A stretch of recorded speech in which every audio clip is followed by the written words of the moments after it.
Xfinity presents High School Sports.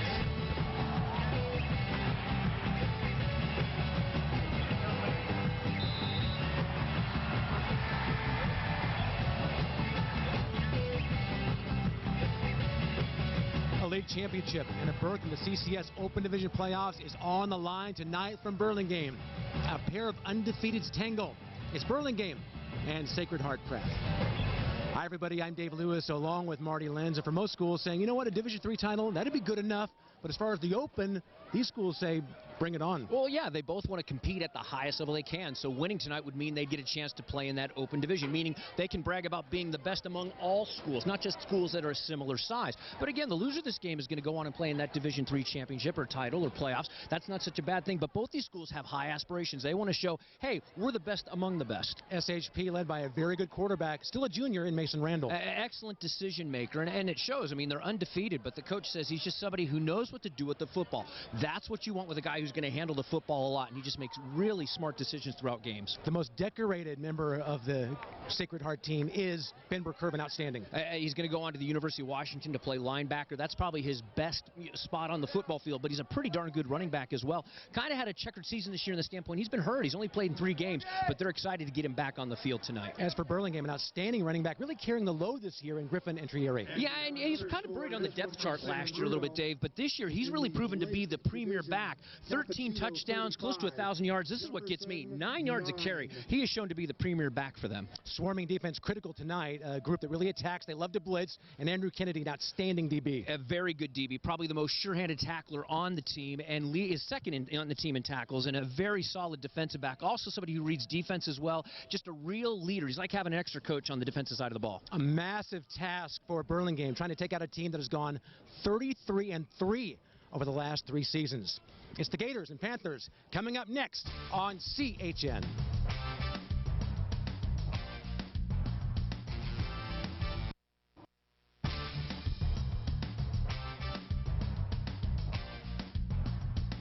The championship of the Peninsula Athletic League Bay Division is on the line. Sacred Heart Prep against Burlingame. Dave Lewis along with Marty Lenz. And based on the numbers, we should have a shootout tonight. Yeah, well, both teams scoring in the 30s as season averages. But I don't want to be a misnomer. They both play solid defense. It just shows how good some of the offenses that they've been playing against and how good their offenses are as well. And quite a step up this year for Burlingame. Last year playing in the Ocean Division. Yeah, this is a chance for them to really make a statement. I mean, sometimes that's overblown, but this is a statement game. Stepping up and a chance not only to step up now, but if they win this and get an Open Division chance, I mean, this is fantastic for Burlingame.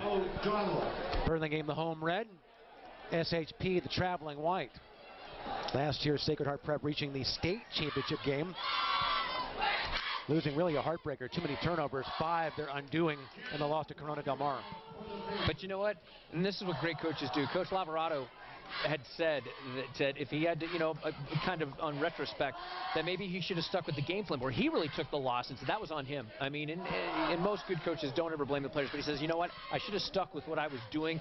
Kind of got him panicked a little bit, which is a little out of character for him, but that was a good team though that they played as well. The Gators will get it first. Both teams a perfect 8-0 on the year. And by comparing scores and common opponents, this one really is a dead heat coming in. I mean, this is a coin toss type of game. A berth in the CCS Open Division title is on the line, and we are underway from the Peninsula.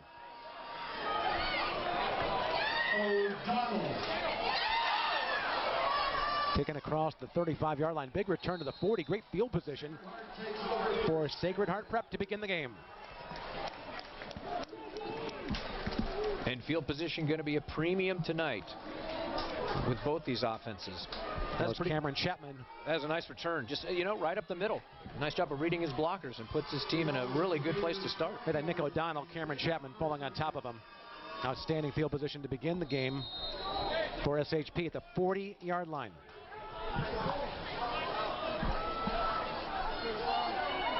Averaging 33 points per game on the year. Mason Randall is the quarterback. They run the fly. First back through is Lupita Mahoney.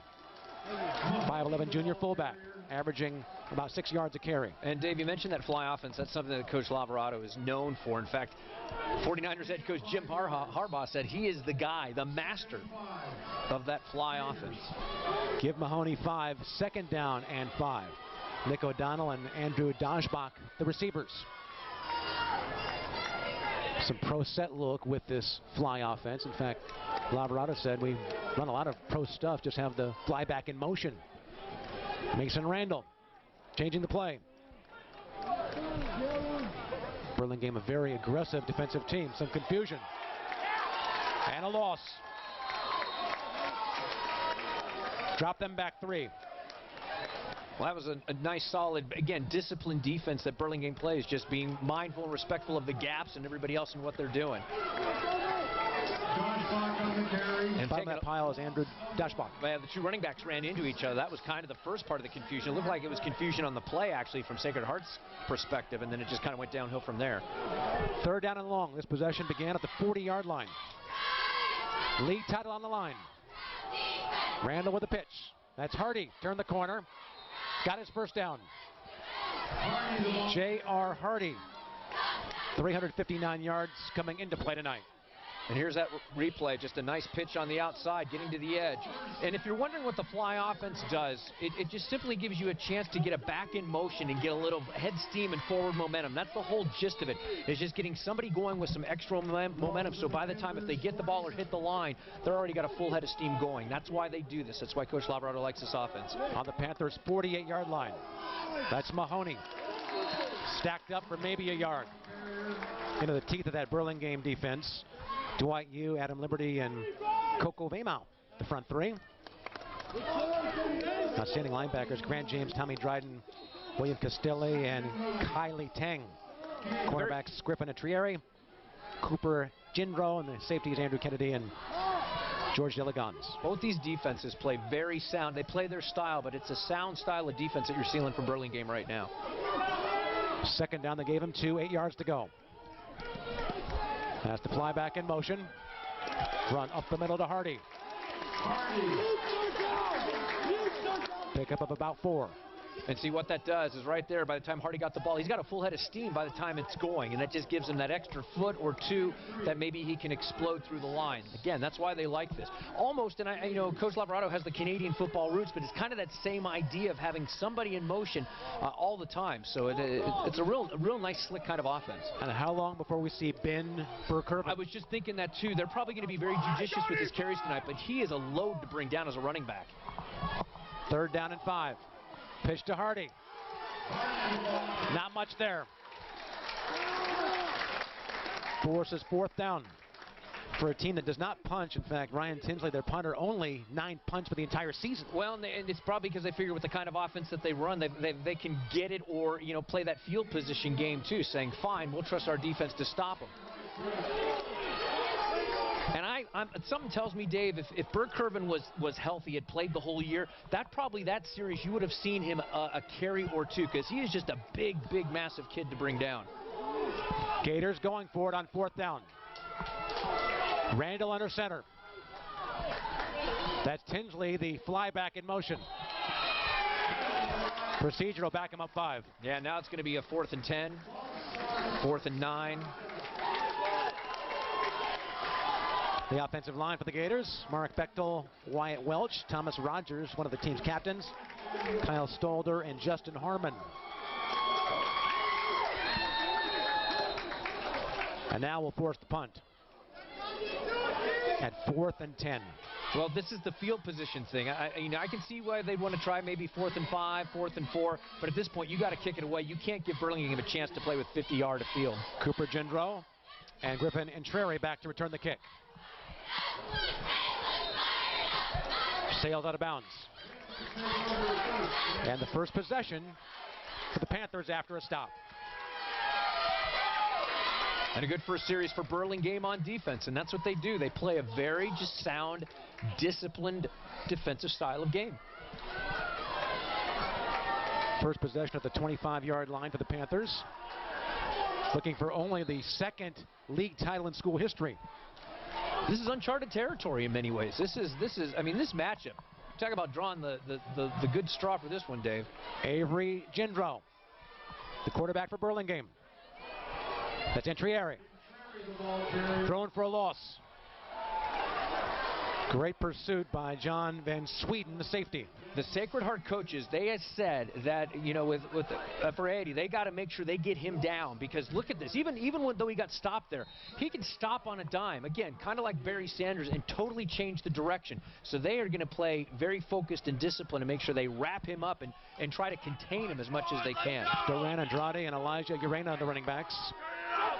And Trary is the wingback. Second and long. Gendro gets outside, close to the 30-yard line. Gets a chunk of it back. Kind of one of those designed runs. Look like you're going to look for a while, and then you're just going to take it and go. I mean, this is a nice job by Gendro. Yeah, he maybe looked for 2 seconds. If he didn't see what he wanted, that's the thing.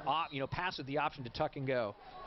A great job by Entrieri to really carry out that play fake. And you got to. I mean, because you know they're going to be keying on him. So he figures, hey, if they're going to keep eyes on me, ball or not, I can do my job by, you know, following through each and every play, even if I don't have the ball. Carrying out your play fake, doing your responsibilities every play, it means something. It's what you do without the ball a lot of times that defines your success. Third down and about 5 to go. Gendro from the gun. Looks to put it up. Outstanding with his legs. Has the first down. Across the 43. Nick Morrow, rather Ben Burkervin making the stop. Yeah, and that was the first time we see where, you know, Burkervin making the play. But look at this. This is just nice athletic moves by Gendro to get out of there. He's got to be careful. He's got to tuck that ball a little way, but he got himself introduced to Mr. Burkervin right there. Cooper Gendro goes wide left.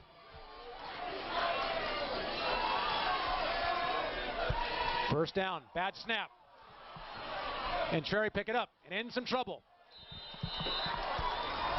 Swarmed on by 4 members of that Gators defense. It almost looks like Gendro took his eye off the ball, because he just didn't look like he's ready for the snap. But it's almost like he was waiting, and it came a half second early is what happened there.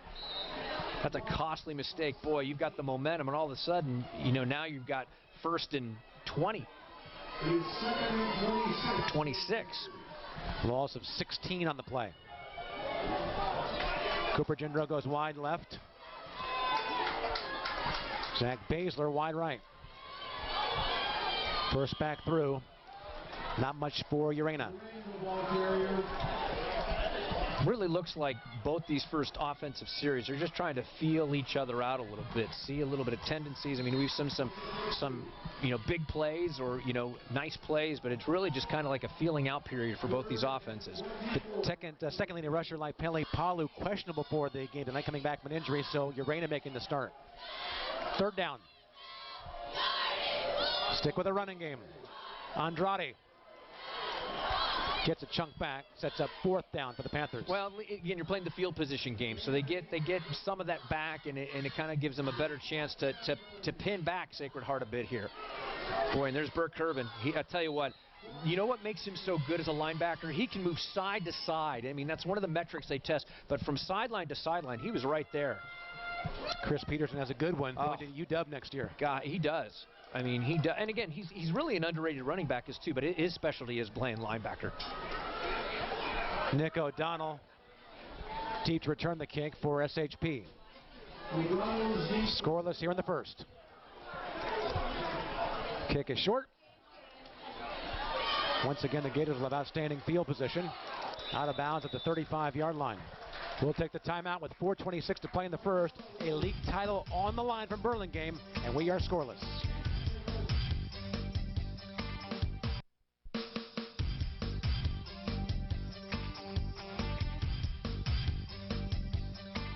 Had a look at Pete Lavarado. His Gators with the second possession at the 35-yard line.